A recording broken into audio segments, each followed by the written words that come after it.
یہ واقعہ تھا اصل، یعنی جو آیتیں نازل ہونے کا مقصد تھا، آیت نمبر 11 سے لے کر 20 تک یہ واقعہ تھا جس کی وجہ سے یہ آیتیں نازل ہوئی. ٹھیک ہے، اب آئیے اصل آیتوں کی طرف. آیتوں میں اللہ تعالیٰ کیا بیان کرتا ہے، کیا تاکیدیں مجھے اور آپ کو کرتا ہے، کیا نصیحتیں کرتا ہے. تھوڑا سا مصحف نکالیے، آپ لوگوں کے لیے آسانی ہوگی انشاءاللہ. اسی لیے کہ مصحف سامنے رہے گی تو انشاءاللہ آپ لوگوں کے ذہن میں یہ باتیں رہے گی. اس لیے اگر آپ یہیں پر سن لیں گے تو یہ چیزیں یہیں پر ختم ہو جائے گی.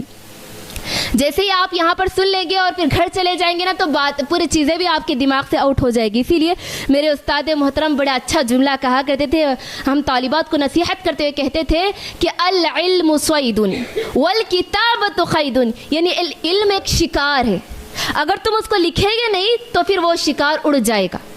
تو تم اس کو اگر قید کرنا ہے تو لکھ لو. جب تم ایک مرتبہ لکھ لو گے تو تمہارے ذہن میں رہ جائے گا. تو لکھنے کا اہتمام کرے، جو زبان آپ کو، جو لینگویج آپ کو آتی ہو اس میں لکھ لیا کرے، تاکہ آپ کے فیوچر میں یہ چیزیں کام آئے گی، اور آپ جب دوسروں کو نصیحتیں کریں گے تو تب بھی آپ کو یہ چیزیں کام آئے گی. تو انشاءاللہ آگے ہم جو اللہ تبارک و تعالیٰ نصیحتیں کر رہا ہے مجھے اور آپ کو، جو تاکید کر رہا ہے وہ دیکھیں گے. آیت نمبر 11 سے دیکھیے اللہ تعالیٰ کیا کہتا ہے. ان الذین جاءوا بالافک عصبۃ منکم لا تحسبوه شرا لکم بل هو خیر لکم لکل امرئ منهم ما اکتسب من الاثم والذی تولى کبرہ منهم له عذاب عظیم. ان الذین جاءوا بالافک عصبۃ منکم، یعنی جو ٹولہ، جن لوگوں نے آپ پر تہمت لگائی تھی وہ تم ہی میں سے ایک ٹولہ تھا. یعنی جو منافقوں میں سے اور جو مسلمانوں میں سے بھی کچھ لوگ یعنی اس بہکاوے کا شکار ہو گئے تھے. تو اللہ تعالیٰ یہاں کیا کہتا ہے کہ جو لوگ تہمت لگائے حضرت عائشہ پر وہ تم ہی لوگوں میں سے ایک ٹولہ تھا. پھر آگے اللہ کیا کہتا ہے، لا تحسبوه شرا لکم بل هو خیر لکم، یعنی اس واقعے کو تم برا نہ سمجھو، جو واقعہ پیش آیا اس کو برا نہ سمجھو. اسی لیے کہ اللہ تبارک و تعالیٰ اس واقعے کے ذریعے عائشہ رضی اللہ عنہا کے مقام کو اور بلند کر دیا، آپ کی برأت نازل کر کے آپ کی عزت کو اور بلند کر دیا. تو تم اس واقعے کو برا نہ سمجھو. اللہ کیا کہہ رہا ہے یہاں پر، لا تحسبوا شرا لکم، تم اس واقعے کو برا نہ سمجھو، ہوا خیر لکم، وہ تمہارے حق میں بہتر ہے. کیوں؟ کیونکہ حضرت عائشہ کی پاکی بیان کر دی اور اماں عائشہ کی عزت، وہ عزت، ایسی عزت اور ایسا مقام بلند کر دیا اللہ تعالیٰ. قیامت تک آنے والے لوگ اس 10 آیتوں کو پڑھتے جائیں گے اور اماں عائشہ کی عزت اور بلند ہوتی جائے.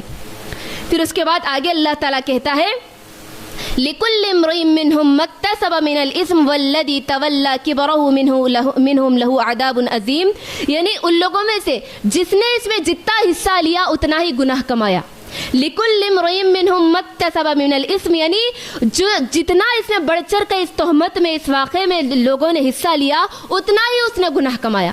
یعنی جس کے اندر بڑا ذمہ دار کون تھا؟ منافقوں کا سردار عبداللہ بن عبید تھا. اس نے تو بڑا گناہ کمایا، لیکن بعض مسلمانوں میں سے 3 صحابہ ایسے تھے، 2 صحابہ اور 1 صحابیہ ایسے تھے جو یعنی ایک بہکاوے کا شکار ہو گئے تھے اور اماں عائشہ پر تہمت اور بہتان لگانے میں وہ بھی شامل تھے. کون؟ مصطح بن اساسہ رضی اللہ عنہ، اور اسی طرح حسان بن ثابت رضی اللہ عنہ، اور تیسرے زینب بنت جہش رضی اللہ عنہ جو اللہ کے نبی کی بیوی تھی، ان کی بہن حمنہ بنت جہش رضی اللہ عنہ، تینوں شامل تھی. تو اللہ یہاں کیا کہہ رہا ہے کہ جو جتنا اس واقعے میں تہمت میں حصہ لیا بڑھ چڑھ کے اتنا ہی اس نے گناہ کما لیا. پھر آگے کہہ رہا ہے اللہ تعالیٰ والذی تولی کبرہ منہم لہ عذاب عظیم، جو اس حصے کا یعنی جو اس واقعے کا ذمہ دار ہے، جو اس تہمت لگانے میں بڑا ذمہ دار ہے، جو آگے تھا، اس کے لیے تو بڑا عذاب ہے. کون تھا بڑا آگے بڑھ چڑھ کر حصہ لینے والا؟ منافقوں کا سردار عبداللہ بن عبید تھا. تو اللہ تعالیٰ یہاں کیا کہہ رہا ہے، اس کے لیے تو بڑا عذاب ہے نا. جو جتنا حصہ اس میں حصہ لیا اتنا گناہ کو تو کمایا، لیکن اس میں جو بڑا سرگنہ تھا، جو مسلمانوں کو بہکانے میں شامل تھا، اس کے لیے تو بڑا عذاب ہے.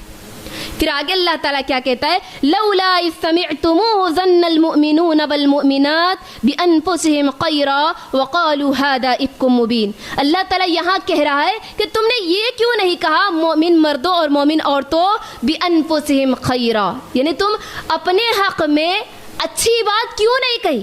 یعنی اپنے دل میں جب تم یہ واقعہ سنا تہمت کی تو اپنے دل میں اچھی بات کیوں نہیں کہی. اللہ تعالیٰ مومنوں سے سوال کر رہا ہے. اور آگے اللہ تعالیٰ کہہ رہا ہے وقالوا هذا افک مبین، تم یہ کیوں نہ کہے کہ یہ تو بڑا افک مبین، بڑا بہتان ہے۔ مومن مردوں اور مومن عورتوں سے اللہ خطاب کر کے کہہ رہا ہے جب تم یہ واقعہ سنے، جب تمہارے پاس یہ تہمت آئی تو تم یہ کیوں نہیں کہا کہ اللہ اکبر، ایسی بات نہیں۔ یعنی اللہ تعالیٰ یہاں پر مجھے آپ کو ایک اصول بتا رہا ہے، جب کوئی بری خبر آپ کے پاس آئے، یعنی جب کوئی کسی کے بارے میں برا بھلا بول کر کے کوئی آپ کے پاس آئے یا پھر کسی کی برائی آپ کے سامنے بیان کی جائے تو فوراً آپ کمنٹ کرنا شروع نہ کر دیں، ہو ویسی چھو نو ایسی چھے، ایسا نہ کہے، بلکہ ان کے بارے میں اچھا تصور کرے، ان کے بارے میں اچھی باتیں کہے۔ اسی لیے اللہ تعالیٰ یہاں پر ایک اصول اور نصیحت کر رہا ہے مجھے اور آپ کو کہ کسی کے بارے میں برا خیال نہ کرو، جہاں تک ہو سکے اگر کسی کی کوئی برائی کر دے تو یہ کہو کہ نہیں وہ ایسا نہیں ہو سکتا، جہاں تک ہو سکے آپ اپنے طرف سے اچھی باتیں، کیونکہ ایک مومن کی عزت کا دفاع کرنا مومن پر حق ہے۔ مومن کا ایک دوسرے پر حق یہ ہے کہ آپ اس کی عزت کی دفاع کریں، عزت کا اس کی عزت کا خیال رکھیں۔ اور اللہ کے نبی صلی اللہ علیہ وسلم ایک مومن کی عزت کو کس سے تشبیہ کی؟ کعبۃ اللہ سے بڑھ کر کہا۔ تو ہونا تو یہ چاہیے کہ جب یہ باتیں تم سنے تھے تو یہ کہنا چاہیے تھا کہ نہیں، اللہ کے نبی کی بیوی یہ پاک دامن ہے اور اللہ کے نبی کی بیوی بدچلن نہیں ہو سکتی، اور یہ ایک ایسی بیوی ہے جس کا انتخاب اللہ تبارک و تعالیٰ نے خود کیا۔ آپ یہ کہنا چاہیے تھا۔ تو اللہ تعالیٰ مومنوں سے یہاں کہہ رہا ہے کہ تم کو یہ کہنا چاہیے تھا یہ اللہ کے نبی کی بیوی بدچلن نہیں ہو سکتی، اور یہ اللہ کے نبی کی ایسی بیوی ہے جس کو اللہ تبارک و تعالیٰ نے خود سلیکٹ کیا ہے نا۔ اللہ اپنے نبی کے لیے کون پسند کیا حضرت عائشہ کو؟ اللہ تعالیٰ خود پسند کیا۔ تو تم کیسے سوچ سکتے ہیں کہ حضرت عائشہ ایسا کام کر سکتی ہے؟ تو اللہ تعالیٰ مجھے اور آپ کو یہ نصیحت کرتا ہے، یہ اصول بتاتا ہے کہ جب بھی کوئی کسی کی غیبت کرے آپ کے سامنے، کوئی چغل خوری کرے یا کوئی غلط بات کرے یا تہمت لگائے تو آپ اپنی طرف سے کہہ دے کہ نہیں ایسا نہیں کر سکتے ہو، ہے نا۔ آپ جہاں تک ہو سکے ان کے بارے میں اچھا گمان کرے، اور ایک مومن کی عزت اس کے دفاع کرنا آپ کا حق ہے۔ اس کے بعد آگے اللہ تعالیٰ ارشاد فرماتا ہے لولا جاءوا علیہ بأربعۃ شہداء فإذ لم یأتوا بالشہداء فأولئک عند اللہ هم الکاذبون۔ یعنی تم نے اب تہمت تو لگائی ہے نا، اللہ کے نبی کی پاک بیوی پر تہمت لگائی، لگانے کے بعد 4 گواہ کیوں نہ لے آئے؟ اللہ تعالیٰ کہتا ہے کہ اگر تم تہمت لگائے نا تو 4 گواہ کیوں نہ لے کے آئے؟ بِأَرْبَعَةِ شُهَدَاءَ فَإِذْ لَمْ يَأْتُوا، اور تم نے 4 گواہ نہیں لے کے آئے، فَأُولَئِكَ هُمُ الْكَاذِبُونَ، یہی لوگ جھوٹے۔ یہاں اللہ تعالیٰ کھلا بیان کرتا ہے کہ اگر تم تہمت لگائے، باقی اگر یہ تہمت سچ ہوتی تو تمہارے کو 4 گواہ لانا چاہیے تھا نا۔ تمہارا کام یہ تھا کہ تم 4 گواہ لانا تھا، لیکن تم نے 4 گواہ نہیں لائے، تو یہ سمجھ جاؤ کہ تم ہی جھوٹے۔ اولئک هم الکاذبون، اللہ کہہ رہا ہے کہ تم جھوٹے۔ اللہ اکبر۔ تو یہ سمجھیے کہ جو تہمت لگائے اور پھر خاموش بیٹھ جائے، گواہ بھی پیش نہ کرے، بس انہوں ایسے تہمت لگا کے خاموش بیٹھ جائے، اللہ تعالیٰ ان کے بارے میں کہہ رہا ہے اولئک هم الکاذبون، وہی لوگ اصل میں جھوٹے۔ پھر آگے اللہ تعالیٰ کہتا ہے وَلَوْلَا فَضْلُ اللَّهِ عَلَيْكُمْ وَرَحْمَتُهُ فِي الدُّنْيَا وَالْآخِرَةِ، اگر اللہ کا فضل اور اس کی رحمت تم پر نہ ہوتی دنیا و آخرت میں، لَمَسَّكُمْ فِي مَا أَفَضْتُمْ فِيهِ عَذَابٌ عَظِيمٌ، جو کچھ تم اپنی زبانوں سے باتیں کہہ رہے تھے اس کے بدلے اللہ تبارک و تعالیٰ بڑا عذاب نازل کرتا، یعنی بڑا عذاب آتا۔ یعنی اللہ کے نبی کی پاک بیوی پر جو تم نے تہمت لگائی، جو بہتان تم نے لگایا، جو باتیں تم اپنی زبان سے نکال رہے تھے، اس کے بدلے اللہ تم کو عذاب میں نازل کرتا، لیکن یہ اللہ کا فضل ہے، اس کی رحمت ہے کہ اللہ نے تم کو بچا لیا۔ پھر آگے دیکھیے اللہ تعالیٰ کہتا ہے اِذْ تَلَقَّوْنَهُ بِأَلْسِنَتِكُمْ وَتَقُولُونَ بِأَفْوَاهِكُمْ مَا لَيْسَ لَكُمْ بِهِ عِلْمٌ وَتَحْسَبُونَهُ هَيِّنًا وَهُوَ عِندَ اللَّهِ عَظِيمٌ۔ یعنی تم اپنی زبانوں سے وہ باتیں ایک دوسرے کو شیئر کر رہے تھے، یعنی وہ باتیں تم ایک دوسرے کو بول رہے تھے، اور تم اپنی زبانوں سے ایسی باتیں کر رہے تھے جس کا تم کو علم بھی نہیں، یعنی ایسی باتیں لوگوں کے سامنے بیان کر رہے تھے جس کا تم کو خود علم ہی نہیں، ایسی باتیں لوگوں کے سامنے شیئر کر رہے۔ آج ہمارے نزدیک ہوتا ایسے ہی نا، سنی سنائی بات کو پہلے شیئر کرتے ہیں، یعنی کوئی بھی بات ہمارے پاس آ جائے، کوئی بھی چیز ہمارے پاس آ جائے تو اس کی تحقیق کرے بغیر ہم دوسروں تک پہنچا دیتے کہ ایسا واقعہ ہو۔ حالانکہ ہونا تو یہ چاہیے، ایک مومن کی صفات یہ ہوتی ہے اگر کوئی خبر آپ کے پاس آ جائے تو آپ اس کو دوسروں تک اس وقت تک نہیں بیان کرنا جب تک کہ آپ تحقیق کر لے کہ وہ صحیح ہے یا غلط۔ اور پھر اللہ کے نبی نے کہا کہ جو ایسی بات کرتا ہے یعنی سنی سنائی بات کو آگے پھیلاتا ہے اس کے لیے کبیرہ گناہ، وہ کبیرہ گناہ ہے، اللہ کے نبی نے کہا۔ اور اللہ کے نبی نے کہا، صحیح مسلم کی حدیث ہے کہ انسان کے جھوٹے ہونے کے لیے کافی ہے کہ وہ ہر وہ بات کو پھیلا دے جو سنے، یعنی ہر سنی سنائی بات کو وہ شیئر کر دے، لوگوں تک بیان کر دے جس کی کوئی حقیقت نہیں، اس کے جھوٹے ہونے کے لیے کافی ہے، وہ انسان جھوٹا ہے، اللہ کے نبی کہتے۔ تو سنی سنائی بات کو لوگوں تک بغیر تحقیق کے پہنچانے کے بارے میں اللہ تعالیٰ مسلمانوں کو، مومنوں کو، ہم ایمان والوں کو نصیحت کرتا ہے کہ تم کوئی بھی بات بغیر تحقیق کے نہ کہو۔ یہاں پر کیا کہہ رہا ہے اللہ تعالیٰ؟ تم اپنی زبانوں سے وہ باتیں کر رہے تھے اما عائشہ پر جس کا تم کو خود علم نہیں تھا، لیکن ایک دوسرے کے بارے میں بول رہے تھے، یعنی ایک دوسرے کے سامنے بول لے رہے تھے، لیکن تمہارے کو خود علم نہیں تھا، وہ چیز نہیں ہے، یعنی وہ تہمت کی کوئی حقیقت نہیں ہے، معلوم نہیں تھا، پھر بھی تم اس بات کو شیئر کر رہے تھے۔ اور پھر آگے اللہ کہتا ہے وَتَحْسَبُونَهُ هَيِّنًا، اور تم اس معاملے کو، اس بات کو، اس تہمت کو کیا سمجھ رہے تھے؟ ہلکا سمجھ رہے تھے، یعنی معمولی بات سمجھ رہے تھے، ہے نا؟ جبکہ یہ معمولی بات نہیں تھی، بلکہ اللہ کے نبی کی بیوی پر الزام لگانا تھا، وہ نبی کی بیوی پر الزام لگانا تھا جس کو اللہ نے خود پسند کیا۔ یہاں پر اللہ کہتا ہے وَهُوَ عِندَ اللَّهِ عَظِيمٌ، اور تم یہ تہمت لگانے کے واقعے کو تم بالکل معمولی سمجھ رہے تھے، حالانکہ اللہ کے نزدیک کیا ہے؟ عند اللہ عظیم، اللہ کے نزدیک یہ بہت بڑی بات ہے۔ کیوں بہت بڑی بات ہے؟ کیونکہ اللہ کے نبی کی بیوی کبھی بدچلن ہو ہی نہیں سکتی، اسی لیے یہ اللہ کے نزدیک بڑی بات ہے۔ پھر آگے اللہ کہتا ہے یعدکم اللہ ان تعودوا لمثلہ ابدا ان کنتم مؤمنین، اللہ تبارک و تعالیٰ تم کو نصیحت کرتا ہے، ان تعودوا لمثلہ ابدا ان کنتم مؤمنین، اللہ تم کو نصیحت کرتا ہے کہ دوبارہ کبھی اگر تم مومن ہے تو ایسی حرکت نہ کرنا۔ کون سی آیت؟ ہاں، وَلَوْلَا إِذْ سَمِعْتُمُوهُ قُلْتُمْ مَا يَكُونُ لَنَا أَن نَّتَكَلَّمَ بِهَذَا سُبْحَانَكَ هَذَا بُهْتَانٌ عَظِيمٌ، تم یہ بات کیوں نہیں کہے کہ جب تم نے یہ قصہ سنا، جب یہ واقعہ سنا، جب یہ تہمت سنی تو تم نے یہ کیوں نہیں کہا کہ اللہ اکبر، ایسی باتیں ہمارے لیے مناسب نہیں ہے، اللہ پاک ہے، یہ تو بڑا بہتان ہے، یہ کہنا چاہیے تھا۔ اللہ یہاں پر تاکید کر رہا ہے مجھے اور آپ کو کہ حسن ظن اختیار کرے، یعنی انسان دوسرے انسان کے بارے میں اچھا گمان رکھے، آخری حالت تک اچھا گمان رکھے، جب تک کہ آپ کے پاس ٹھوس ثبوت نہیں ملتا، آپ کے پاس ایک سچا ثبوت نہیں ملتا، جب تک آپ ایک انسان کے بارے میں اچھا گمان رکھے، بدگمانی سے بچے۔ یعنی انسان کی یہ صفات، یعنی ایک عام انسان کی فطرت ہوتی ہے کہ جب کوئی کسی کی برائی بیان کرتے تو فوراً ایکسیپٹ قبول کر لیتے، فوراً یقین کر لیتے، ہاں وہ ایسا ہے تو ہاں ویسی ہے۔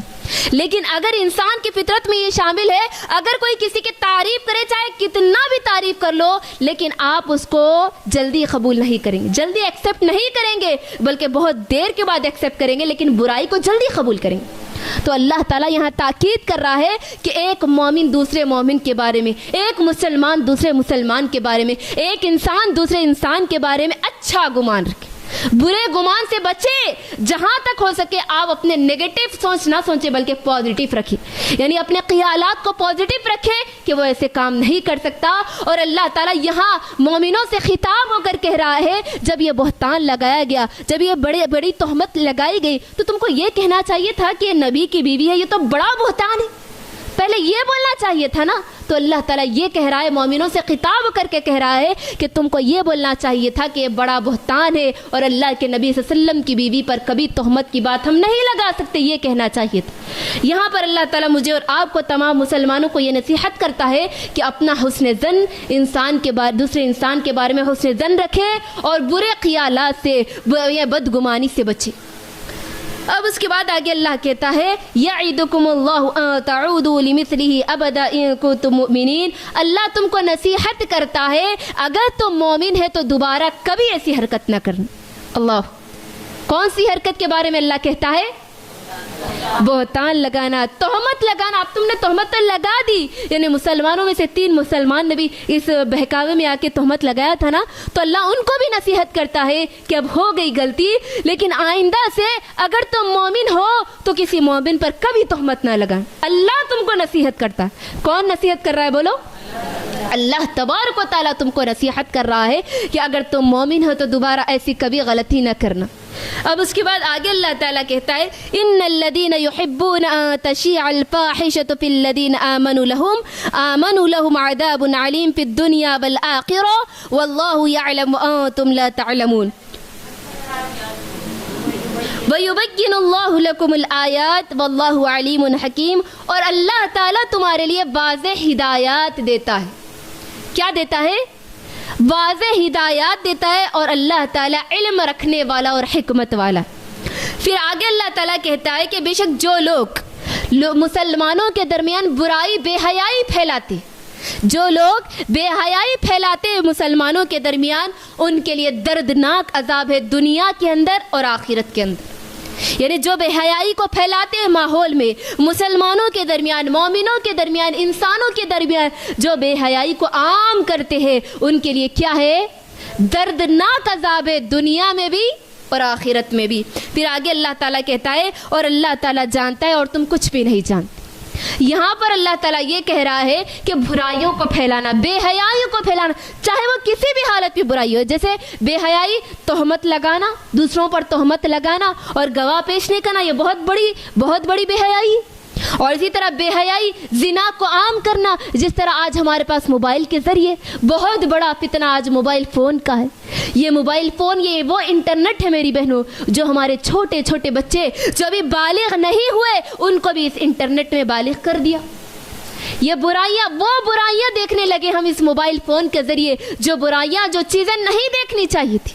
اور آج ہم وہ برائیاں اس موبائل کے ذریعے دیکھتے ہیں جو آنکھوں کا زنا ہے، ہاتھ کا زنا ہے، پیر کا زنا ہے. ہم بیٹھے بیٹھے آنکھوں کا زنا کر رہے، برائیوں کو دیکھ رہے، پھر وہ بے حیائی کی چیزوں کو دوسروں کو شیئر بھی کرتے. اللہ اکبر، نعوذ باللہ، اللہ حفاظت کرے ان برائی کی چیزوں کو. زنا کسی بھی حالت میں ہو، آنکھوں کے ذریعے ہو، ہاتھوں کے ذریعے ہو، پیروں کے ذریعے، کسی بھی ذریعے سے ہو، ہم زنا کو عام کر رہے، بے حیائی کو پھیلا رہے. تو اللہ تعالیٰ ان کے بارے میں کیا کہتا ہے؟ ان کے لیے دنیا میں بھی اور آخرت میں بھی دردناک عذاب. آخرت میں تو یقین ہی ہے کہ آخرت میں تو دردناک سزا ہے ہی، اللہ تعالیٰ دے گا ان کو، لیکن دنیا میں بھی سخت سزا ہے ان کی. کیسی سزا دنیا میں؟ بولیے.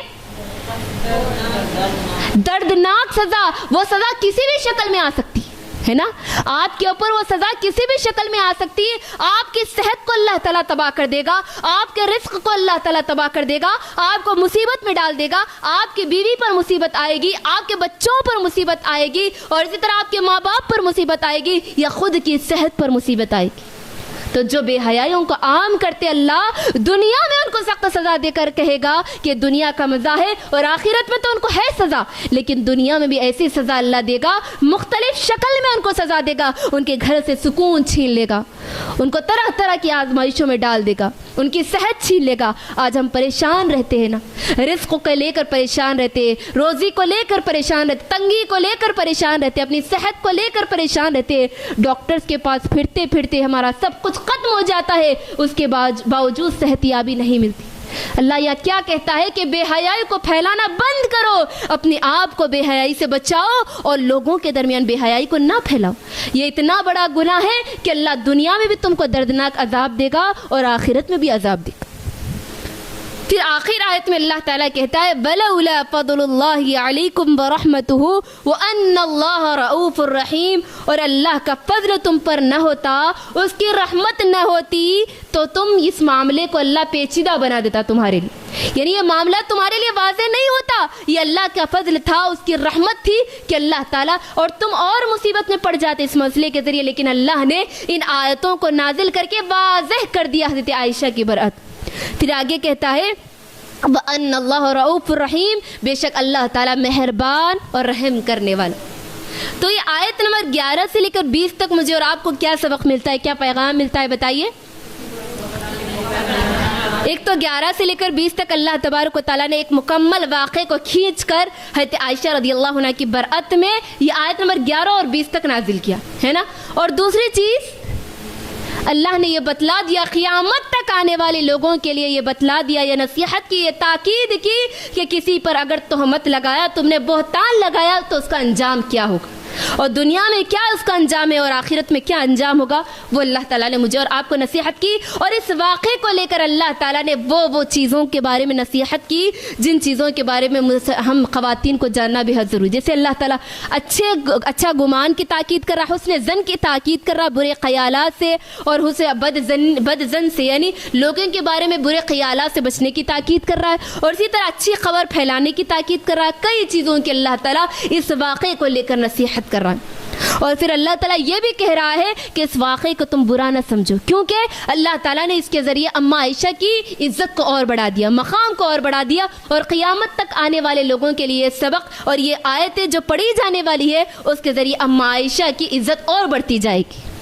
تو ہم نے یہ چیزیں سیکھا انشاءاللہ, اور انشاءاللہ کل کے درس میں آیت نمبر 20 سے لے کر کے آگے تک انشاءاللہ جو احکامات مجھے اور آپ کو بتائے جا رہے, جیسے اللہ تبارک و تعالیٰ شیطان کے بارے میں, اس کے ہتھ کنڈوں کے بارے میں ارشاد فرماتا ہے, اور اسی طرح کن لوگوں سے پردہ کرنا ہے, کن لوگوں سے نہیں, وہ بھی آگے آ رہا ہے. اور اسی طرح پھر ایک بہترین مسئلہ بھی اس کے اندر آ رہا ہے, یعنی جو عورتوں پر تہمتیں لگاتے اس کے بارے میں بھی. اور اسی طرح پھر القبیثات وللقبیثین, ایک اہم مسائل انشاءاللہ کل کے درس میں انشاءاللہ ہم دیکھیں گے. آج کے لیے آیت نمبر 11 سے لے کر 20 تک انشاءاللہ یہ یاد رکھیے, اور ان لوگوں تک پہنچائیے اس پیغام کو جن لوگوں تک آپ کو پہنچانا چاہیے, آپ کے پڑوس میں ہو یا آپ کے رشتہ دار میں ہو, یا جن لوگوں تک آپ پہنچ سکتے ہیں ان تک پہنچائیے. اس لیے کہ اللہ کے نبی نے کہا, کیا کہا اللہ کے نبی نے, بلغوا عنی ولو آیا, تم پہنچا دو اگرچہ ایک آیت کیوں نہ. تو ہم جو بھی پڑھ رہے, جو بھی نصیحتیں سن رہے, اللہ کا پیغام, اللہ کا کلام جو ہم سن رہے وہ لوگوں تک پہنچائے. یہ میرے اور آپ کی ذمہ داری. صرف آپ کا آنا, سن لینا اور چلے جانا یہ ذمہ داری نہیں, بلکہ اس کلام کو, اس قرآن مجید کے پیغام کو دوسروں تک شیئر کرنا بھی آپ کی ذمہ داری. اللہ تعالیٰ سے دعا ہے کہ الہ العالمین ہم تمام کو اللہ رب العالمین کے پیغامات, اس کے احکامات اور اس کے نصیحتوں پر عمل کرنے کی اور دوسروں تک پھیلانے کی, دوسروں تک پہنچانے کی توفیق عطا فرما. آمین. السلام آخر دعوانا عن الحمد للہ رب العالمین. السلام علیکم ورحمۃ اللہ وبرکاتہ.